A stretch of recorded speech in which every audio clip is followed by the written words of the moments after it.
Question number 1, हृदय का पहला प्रतिस्थापन किसके द्वारा किया गया था? ऑप्शन है William Harvey, F G Hopkins, Louis Pasteur या फिर बर्नार्ड। तो हृदय यानी दिल का जो पहला प्रतिस्थापन किया गया था वो बर्नार्ड के द्वारा किया गया था। तो इनका पूरा नाम है क्रिश्चियन बर्नार्ड, ठीक है, क्रिश्चियन बर्नार्ड। तो इन्होंने 1967 में पहला हृदय प्रतिस्थापित किया था। ऑप्शन नंबर डी इसका राइट आंसर है, ठीक है। नेक्स्ट क्वेश्चन है आपका, विकास का सिद्धांत किसने ये प्रतिपादित है, किसने प्रतिपादित किया था? ठीक है, विकास का जो सिद्धांत है वो किसने प्रतिपादित किया था? ऑप्शन है पाश्चर, अरस्तु, मेंडल या फिर डार्विन। तो विकास का जो सिद्धांत है वो चार्ल्स डार्विन ने किया था, यानी ऑप्शन नंबर डी इसका राइट आंसर है। चार्ल्स डार्विन ने दिया था विकास का सिद्धांत, ठीक है, ऑप्शन नंबर डी इसका सही आंसर। अगला क्वेश्चन है आपका क्वेश्चन नंबर 3, एडवर्ड जेनर किस रोग से जुड़े हुए हैं? एडवर्ड जेनर जो वैज्ञानिक थे, चिकित्सक वैज्ञानिक, वो किस रोग से जुड़े हुए थे? ऑप्शन है चेचक, लकवा, आंत्र ज्वर या फिर विषुचिका। तो एडवर्ड जेनर जो है वो चेचक से जुड़े हुए थे। चेचक से कैसे जुड़े हुए थे? क्योंकि इन्होंने चेचक का टीका बनाया था। किसका टीका बनाया था? चेचक का। और ये कब बनाया था? ये बनाया था 1968 में बनाया था। 1968 में चेचक का टीका बनाया था किसने? एडवर्ड जेनर से, इसीलिए ये इस रोग से जुड़े हुए हैं। ऑप्शन नंबर ए इसका सही हो गया। अब चलते हैं अगले क्वेश्चन पर।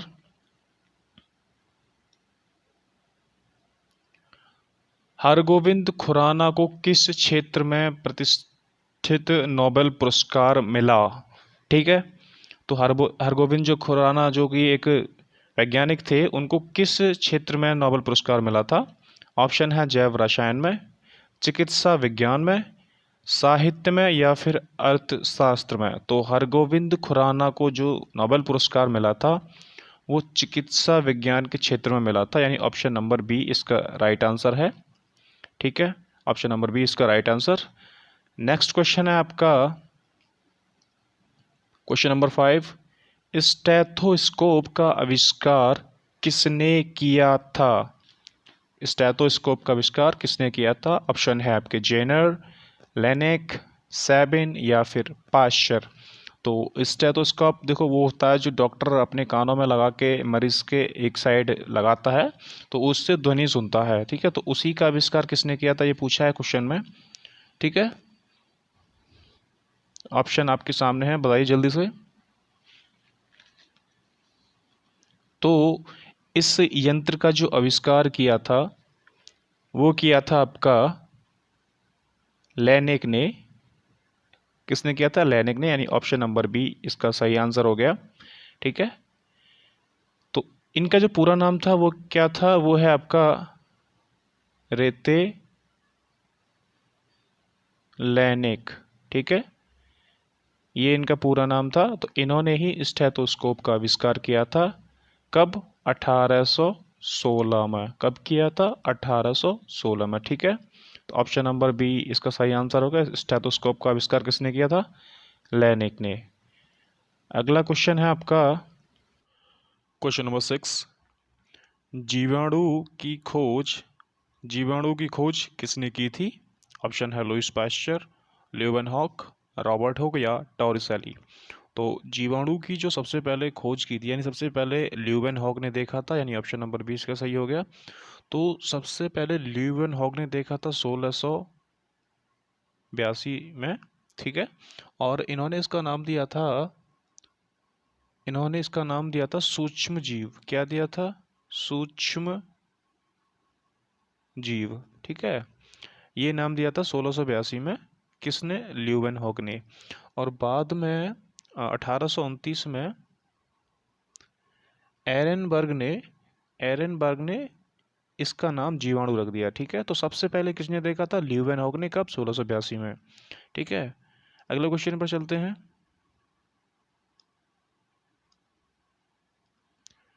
क्वेश्चन नंबर 7, डीएनए संश्लेषण का प्रतिपादन किसने किया था? डीएनए संश्लेषण का प्रतिपादन किसने किया था? ऑप्शन है अचोआ, कॉर्नबर्ग, लेमार्क या फिर डार्विन। तो डीएनए संश्लेषण का जो प्रतिपादन, यानी ये वर्ड आपको ध्यान रखना है, प्रतिपादन किसने किया था?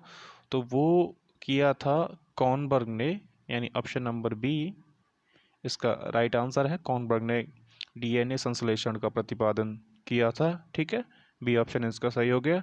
नेक्स्ट क्वेश्चन है आपका,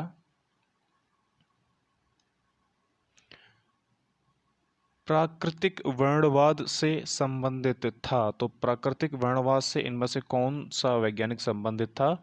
ठीक है, ऑप्शन है चार्ल्स डार्विन, रॉबर्ट हुक, डीब्रिज या फिर Lamarck.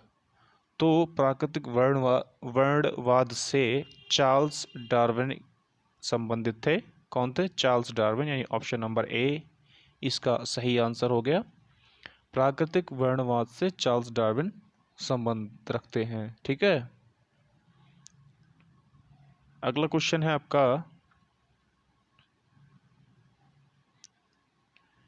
Question number 9, tissue culture अध्ययन के लिए संबंधित है, यानी किसके अध्ययन के लिए संबंधित है? जो टिश्यू कल्चर होता है उसमें किसका अध्ययन किया जाता है? ऑप्शन है पौधों के लिए, जीव जंतुओं के लिए, कीड़े मकोड़ों के लिए या फिर आनुवंशिकी के लिए। ठीक है, तो टिश्यू कल्चर जो है वो आनुवंशिकी के लिए जो अध्ययन किया जाता है वो इसके अंतर्गत किया जाता है। ठीक है, ऑप्शन नंबर डी इसका राइट आंसर हो गया, आनुवंशिकी के लिए। ठीक है, नेक्स्ट क्वेश्चन है आपका, क्वेश्चन नंबर 10, आनुवंशिकता का जो नियम है वो किसने दिया था? यानी आनुवंशिकता नियम के जन्मदाता कौन है? ऑप्शन है डार्विन, वेलेस, मेंडल, लेमार्क। तो आनुवंशिकता का जो नियम है यानी सबसे पहले दिया था मेंडल ने, यानी ऑप्शन नंबर सी आपका राइट आंसर हो गया। इन ग्रेगर मेंडल ने, ग्रेगर मेंडल, इन्होंने मटर के दाने पर यूज़ करके आनुवंशिकी के नियम बनाए थे। ठीक है, तो ऑप्शन नंबर सी इसका राइट आंसर हो गया। आनुवंशिकता के नियम के जन्मदाता हो गए आपके मेंडल। अगला क्वेश्चन है क्वेश्चन नंबर 11, पीडियाट्रिक्स निम्न में से किसके अध्ययन से संबंधित है? तो पीडियाट्रिक्स जो है एक, इसमें किसका अध्ययन किया जाता है? तो पीडियाट्रिक्स में जो है वो शिशु रोग जो है, शिशु रोगों का अध्ययन किया जाता है। ठीक है, यानी बाल रोग विशेषज्ञ जो होते हैं वो इसी का अध्ययन करते हैं। जैसे इसमें बाल रोगों के बारे में अध्ययन किया जाता है। और ये बाल मतलब कितने से कितनी एज तक होता है? ये 12 से तकरीबन 21 साल के बीच जितने भी शिशु होते हैं या किशोर होते हैं उनके रोगों का अध्ययन किया जाता है इसी के अंदर। किसके अंदर? पीडियाट्रिक्स के अंदर। क्वेश्चन नंबर अगला है आपका, क्वेश्चन नंबर 12, विज्ञान की वह शाखा न्यूरोलॉजी से कौन सा अंग का अध्ययन किया जाता है? यानी न्यूरोलॉजी के अंतर्गत किस अंग का अध्ययन किया जाता है? ऑप्शन है स्नायु तंत्र, सीना, आँखों का या फिर निपल्स का। ठीक है, तो देखो न्यूरोलॉजी में किया जाता है स्नायु तंत्र का अध्ययन, यानी ऑप्शन नंबर ए इसका सही हो गया। स्नायु तंत्र यानी तंत्रिका तंत्र या फिर तंत्रिका विज्ञान होता है इसका मतलब। तो इसमें तंत्रिका तंत्र का अध्ययन किया जाता है। ठीक है, ऑप्शन नंबर ए किसका अध्ययन किया जाता है इसमें? तंत्रिका तंत्र का। किस में? न्यूरोलॉजी में। ओके, ऑप्शन नंबर ए इसका राइट आंसर हो गया, स्नायु तंत्र। अगला क्वेश्चन है क्वेश्चन नंबर 13, रेशम पालन कहलाता है। तो रेशम का जो पालन है वो क्या कहलाता है? सेरीकल्चर, एपीकल्चर, पीसी कल्चर या फिर इनमें से कोई नहीं। तो रेशम पालन को हम कहते हैं सेरीकल्चर, यानी ए ऑप्शन इसका राइट आंसर हो गया, सेरीकल्चर हो गया। ठीक है। और रेशम का जो पालन होता है वो शहतूत के पेड़ पर होता है, शहतूत के पेड़ पर। ठीक है। और भारत में जो केंद्रीय रेशम अनुसंधान के क्षेत्र है, अनुसंधान केंद्र है, वो कहाँ पर है? वो है आपका बहरामपुर में। कहाँ पर है? बहरामपुर। ये क्वेश्चन बन सकता है आपका। ठीक है। बहरामपुर में केंद्रीय रेशम, केंद्रीय रेशम अनुसंधान। ठीक है। कहाँ पर है? बहरामपुर में। तो ए ऑप्शन इसका राइट आंसर हो गया, सेरीकल्चर कहते हैं रेशम पालन को। नेक्स्ट क्वेश्चन है आपका, मधुमक्खियों का अध्ययन किया जाता है, यानी किसके अंदर किया जाता है? जैसे अभी पहला क्वेश्चन, पिछला क्वेश्चन पढ़ा था रेशम पालन क्या कहलाता है, ऐसे ही आपको ये बताना है कि मधुमक्खियों का जो पालन है वो क्या कहलाता है। ऑप्शन है एपीकल्चर, सेरीकल्चर, हॉर्टिकल्चर या फिर इनमें से कोई नहीं। तो मधुमक्खियों का जो अध्ययन किया जाता है वो आपका एपीकल्चर में किया जाता है, यानी ए इसका भी ऑप्शन नंबर ए सही हो गया। मधुमक्खियों का जो अध्ययन किया जाता है वो एपीकल्चर के अंतर्गत किया जाता है। ठीक है। और मधुमक्खियों का जो पालन होता है वो शहद, एक तो शहद के लिए, शहद के उत्पादन के लिए, और एक मोम के उत्पादन के लिए किया जाता है। ठीक है। एपीकल्चर इसका मधुमक्खियों का अध्ययन कहलाता है। अगला क्वेश्चन है आपका, जनसंख्या का अध्ययन किया जाता है। सेम क्वेश्चन है, इसमें आगे के जो क्वेश्चन मिलेंगे सारे ऐसे ही मिलेंगे, यानी किस चीज़ के अंतर्गत किसका अध्ययन किया जाता है। ठीक है। तो जनसंख्या का अध्ययन किसके अंतर्गत किया जाता है? ऑप्शन है जीवाश्म विज्ञान, कार्टोग्राफी, जियोग्राफी या फिर डेमोग्राफी। तो जनसंख्या का जो अध्ययन किया जाता है वो किया जाता है डेमोग्राफी में, डेमोग्राफी के अंतर्गत। तो डी ऑप्शन आपका राइट आंसर हो गया, डेमोग्राफी के अंतर्गत जनसंख्या का अध्ययन किया जाता है। अगला क्वेश्चन है क्वेश्चन नंबर 16, मांसपेशियों का अध्ययन करते हैं, यानी किसके अंदर करते हैं? ऑप्शन है आपके पास माइकोलॉजी, मायोलॉजी, मैस्टोलॉजी या फिर नेफ्रोलॉजी। तो मांसपेशियों का जो अध्ययन किया जाता है वो मायोलॉजी के अंदर किया जाता है, मायोलॉजी। तो ऑप्शन नंबर बी इसका राइट आंसर हो गया, मायोलॉजी के अंतर्गत मांसपेशियों का अध्ययन किया जाता है। नेक्स्ट है आपका क्वेश्चन नंबर 17, जंतु तथा उसके आसपास के वातावरण संबंधी अध्ययन को कहते हैं, यानी क्या कहा जाता है? जंतु और उसके आसपास का जो वातावरण होता है, ठीक है, तो उसके अध्ययन को क्या कहा जाता है? ऑप्शन है पारिस्थितिकी, परजीवी विज्ञान, जंतु भूगोल या फिर आनुवांशिकी। तो जंतु और उसके आसपास के जो वातावरण है उससे संबंध जो अध्ययन होता है उसको कहते हैं पारिस्थितिकी, पारिस्थितिकी, यानी ऑप्शन नंबर ए आपका राइट आंसर है, पारिस्थितिकी। ठीक है। अगला क्वेश्चन है आपका क्वेश्चन नंबर 18, जंतु विज्ञान की वह शाखा जिसके अंतर्गत आनुवांशिक लक्षणों तथा उसकी वंशागति का अध्ययन किया जाता है कहलाती है। एक बार दोबारा सुनना क्वेश्चन, जंतु विज्ञान की वह शाखा जिसके अंतर्गत आनुवांशिक लक्षणों तथा उसकी वंशागति का अध्ययन किया जाता है उसको क्या कहा जाता है? ऑप्शन है आपके पास इकोलॉजी, साइंटोलॉजी, जियोलॉजी या फिर जेनेटिक्स। तो आनुवांशिक लक्षण जो होते हैं वो और जो वंशागति का जो अध्ययन किया जाता है वो जेनेटिक्स के अंतर्गत किया जाता है, यानी ऑप्शन नंबर डी आपका राइट आंसर हो गया, जेनेटिक्स के अंतर्गत। ठीक है। अगला क्वेश्चन है आपका क्वेश्चन नंबर 19, जंतु विज्ञान की वह शाखा जिसके अंतर्गत जंतु की बाह्य आकृति एवं बाह्य संरचना का अध्ययन किया जाता है। किसका? बाहरी आकृति और बाहरी संरचना का अध्ययन किया जाता है वो कहलाती है, वो कौन सी शाखा कहलाती है? ऑप्शन है फियोलॉजी, मॉर्फोलॉजी, इक्विथियोलॉजी या फिर इनमें से कोई नहीं। तो जिसमें कि जंतु की बाह्य आकृति और बाह्य संरचना का अध्ययन किया जाता है उसे कहते हैं मॉर्फोलॉजी, यानी ऑप्शन नंबर आपका बी राइट आंसर हो गया, मॉर्फोलॉजी। ठीक है, इसमें जंतु की बाह्य आकृति एवं बाह्य संरचना का अध्ययन किया जाता है। अगला क्वेश्चन है क्वेश्चन नंबर 20, मछलियों तथा उनसे संबंधित उद्योगों का अध्ययन कहलाता है, यानी मछलियां जो होती हैं और उनसे संबंधित जितने भी उद्योग होते हैं उनको क्या कहते हैं?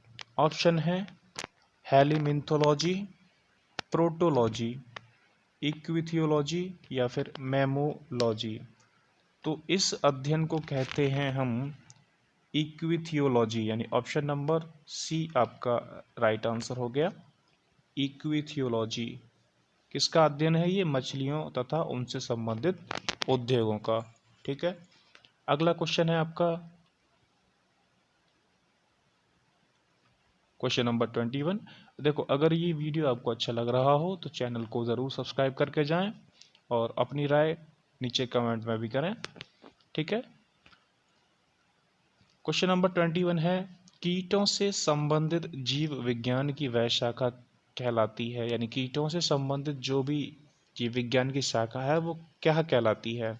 ऑप्शन है एंटेमोलॉजी, ऑर्निथोलॉजी, ए व बी दोनों, ये हिंदी में है, ए एंड बी बोथ। ठीक है, या फिर इनमें से कोई नहीं। तो कीटों से संबंधित जो भी शाखा है वो कहलाती है आपकी एंटेमोलॉजी, यानी ऑप्शन नंबर ए आपका राइट आंसर हो गया, एंटेमोलॉजी। इसमें कीटों का अध्ययन किया जाता है। ठीक है, तो ए ऑप्शन आपका राइट आंसर हो गया। अब चलते हैं अगले क्वेश्चन पर, क्वेश्चन नंबर 22, मनुष्य के वातावरण को सुधारने से नस्ल सुधारना कहलाता है। मनुष्य के वातावरण को सुधारने से नस्ल सुधारना कहलाता है। ऑप्शन आपके पास यूजेनिक्स, यूथेनिक्स या फिर जीवाश्म विज्ञान या फिर इनमें से कोई नहीं। ठीक है, तो वो कहलाता है आपका यूथेनिक्स, यानी ऑप्शन नंबर बी आपका राइट आंसर हो गया। ठीक है, नेक्स्ट क्वेश्चन है आपका, वंशागति के नियमों के अध्ययन को क्या कहते हैं? वंशागति का जो अध्ययन होता है, जो नियम होते हैं, उस अध्ययन को क्या कहते हैं? ऑप्शन है आपके पास वर्गीकरण विज्ञान, आनुवंशिकी, कोशिका विज्ञान या फिर पारिस्थितिकी। तो वंशागति के जितने भी सारे नियम होते हैं तो उनका जो अध्ययन होता है वो आनुवंशिकी के अंतर्गत किया जाता है, यानी ऑप्शन नंबर बी आपका सही आंसर हो गया। किसके अंतर्गत? आनुवंशिकी के अंतर्गत। अगला क्वेश्चन है आपका, अगर वीडियो आपको अच्छा लग रहा हो तो चैनल को सब्सक्राइब जरूर करें। अगला क्वेश्चन है आपका क्वेश्चन नंबर 25, मोलस्का समुदाय के जंतुओं के कवच का अध्ययन कहलाता है। तो मोलस्का एक समुदाय होता है, ठीक है, उसके जो जंतु होते हैं उनके कवच का जो अध्ययन होता है वो क्या कहलाता है? क्वेश्चन कंफ्यूज करने वाला है। तो उनके कवच का पूछा है, उनके कवच का जो अध्ययन कहलाता है वो क्या कहलाता है? ऑप्शन है आपके पास इकोलॉजी, कॉन्कोलॉजी, पोनोलॉजी या फिर इनमें से कोई नहीं। तो जंतुओं के कवच का जो अध्ययन किया जाता है वो किया जाता है कॉन्कोलॉजी के अंतर्गत। किसके अंतर्गत? कॉन्कोलॉजी के अंतर्गत, यानी ऑप्शन नंबर बी आपका राइट आंसर हो गया। ठीक है, अगला क्वेश्चन है आपका, केसर संबंधी रोगों का अध्ययन कहलाता है। केसर संबंधी रोगों का अध्ययन कहलाता है। ऑप्शन है न्यूरोलॉजी, ऑरेंजोलॉजी, ओकोलॉजी या फिर सीरोलॉजी सॉरी। ठीक है, और इसका आपका सही आंसर है बताइए जल्दी से क्या आंसर है सही इसका। तो इसका सही आपका आंसर होगा ऑप्शन नंबर सी, ओकोलॉजी। इसमें क्या है, कैंसर संबंधी सारे रोगों का अध्ययन किया जाता है, यानी ऑप्शन नंबर सी आपका राइट आंसर हो गया ओकोलॉजी में। अगला क्वेश्चन है आपका क्वेश्चन नंबर 27। घाव जो होते हैं आपके, उसका अध्ययन किसके अंतर्गत किया जाता है, यानी घाव जो होता है, घाव का अंतर्गत किसका अध्ययन किया जाता है, किसके अंतर्गत। ठीक है, ऑप्शन है कोकोलॉजी, ओकोलॉजी या फिर ट्रोमेंटोलॉजी, ड्रमेंटोलॉजी। ठीक है, तो घाव का जो अध्ययन किया जाता है वो ट्रोमेंटोलॉजी के अंतर्गत किया जाता है, यानी ऑप्शन नंबर आपका सी राइट आंसर हो गया। ट्रोमेंटोलॉजी के अंतर्गत घाव का अध्ययन किया जाता है। अगला क्वेश्चन है हिस्टोलॉजी किससे संबंधित है। क्या क्वेश्चन है, हिस्टोलॉजी किससे संबंधित है। ऑप्शन है ऊतक, विषाणु, जीवाणु या फिर कोशिका। तो हिस्टोलॉजी जो है वो ऊतक से संबंधित है, टिश्यू से संबंधित है। क्या हिस्टोलॉजी है, तो ए ऑप्शन आपका राइट आंसर हो गया। हिस्टोलॉजी जो है वो ऊतक से, ये ऊतक है, ऊतक से संबंधित है। ठीक है, ए इसका सही आंसर। अगला क्वेश्चन है आपका ऑर्निथोलॉजी में किसका अध्ययन किया जाता है। ऑर्निथोलॉजी में किसका अध्ययन किया जाता है। ऑप्शन है पक्षी, स्तनधारी, चमगादड़, मछली। तो ऑर्निथोलॉजी में जितने सारे पक्षी हैं उनका अध्ययन किया जाता है, किनका, पक्षियों का। ठीक है, ए ऑप्शन इसका सही हो गया। अगला क्वेश्चन है आपका तितलियों का अध्ययन कहलाता है। तितलियों का जो अध्ययन है वो क्या कहलाता है। ठीक है, ऑप्शन है आपके पास इक्विथियोलॉजी, नियोंटोलॉजी, लेपिडेटेरियोलॉजी या फिर इनमें से कोई नहीं। तो तितलियों का जो अध्ययन कहलाता है वो किया जाता है लेपिडेटेरियोलॉजी के अंतर्गत, यानी ऑप्शन नंबर सी आपका सही आंसर हो गया। अगर वीडियो आपको अच्छा लगा हो तो चैनल को सब्सक्राइब ज़रूर करें, नीचे कमेंट और लाइक ज़रूर करें। ठीक है, मिलते हैं अगली वीडियो में।